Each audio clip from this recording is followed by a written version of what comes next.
ভারত যেভাবে push in করছে সেটা যথাযথ প্রক্রিয়ায় নয় বলে জানিয়েছেন স্বরাষ্ট্রমন্ত্রী সালাউদ্দিন আহমদ। দেশে কাউকে পুশ ইন করতে দেয়া হবে না বলেও হুঁশিয়ারি দেন তিনি। শুক্রবার সকালে রাজধানীতে এক অনুষ্ঠান শেষে সাংবাদিকদের এসব কথা বলেন স্বরাষ্ট্রমন্ত্রী। বলেন, সাবেক আইজিপি বেনজিরকে ফেরাতে আরব আমিরাতে প্রয়োজনীয় কাগজপত্র পাঠানো হয়েছে। এমদাদুল হক খানের রিপোর্ট। সকালে রাজধানীর ওসমানী স্মৃতি মিলনায়তনে মাদকদ্রব্যের অপব্যবহার ও অবৈধ পাচার বিরোধী আন্তর্জাতিক দিবস উপলক্ষে আলোচনা সভা ও পুরস্কার বিতরণী অনুষ্ঠানের আয়োজন করা হয়। এতে স্বরাষ্ট্রমন্ত্রী বলেন, মাদক পাচারকারী চক্র এখন প্রযুক্তি নির্ভর হয়ে পড়েছে। সামাজিক যোগাযোগ মাধ্যম এবং এনক্রিপ্টেড যোগাযোগ ব্যবস্থায় তারা তরুণদের টার্গেট করছে। মাদকের কারণে দেশে অপরাধ প্রবণতা বাড়ছে। মাদক পাচারকারী চক্র এখন প্রযুক্তি নির্ভর কৌশল ব্যবহার করছে।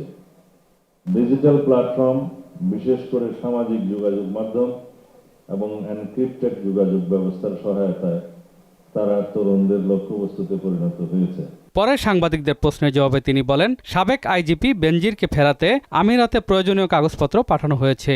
পররাষ্ট্র মন্ত্রণালয়ের মাধ্যমে সেটা ইউএই গভর্নমেন্টের কাছে গিয়েছে, আমাদের এমবাসি ইউএই গভর্নমেন্টের কাছে হস্তান্তর করেছে কয়েকদিন আগে। এটা হচ্ছে সর্বশেষ অবস্থা। ইউএই গভর্নমেন্টের তরফ থেকে আমাদেরকে এখনো কিছু জানানো হয়নি, আশা করি খুব শিগগির জানানো হবে। পুশিন ঠেকাতে বিজিবি সতর্ক অবস্থানে রয়েছে বলে জানান স্বরাষ্ট্রমন্ত্রী।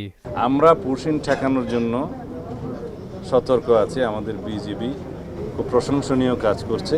প্রত্যেকটা বর্ডারে যেখানে যেখানে পুশিনের চেষ্টা হচ্ছে সেখানে তারা বাধা দিচ্ছে।